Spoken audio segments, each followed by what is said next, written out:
Dahil walang problema, walang anumang bagay sa mundong ito ang pwedeng magtagumpay laban sa iyo. You have to understand na anuman ang katayuan mo, anuman ang kalagayan mo, kung ikaw ay mananampalataya at naroon kay Kristo, ang sinasabi ng salita ng Diyos, ikaw ay higit sa mananagumpay. You are more than a conqueror. In Romans 8:37, you can find it in the Word of God nang sinasabi roon, more than a conqueror. So lahat ng iyong pinagdaraanan o lahat ng problema, lahat ng mga ganapin o mga kaganapan sa buhay na to, iyan ho ay pagkain lang ng iyong pananampalataya. And you have to remember that Jesus is the author and the finisher of your faith. Na hindi ka iiwan, hindi ka pababayaan.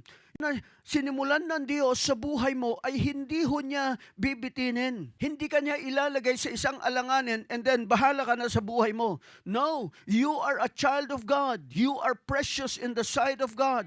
Ang sinasabi ng kanyang salita, ikaw kung gaano ang pagpapahalaga niya, gaano kahalaga si Jesus sa kanya, ganun din sa iyo. Bakit? Dahil si Jesus ang naging kabayaran upang tubusin ang bawat isa sa atin.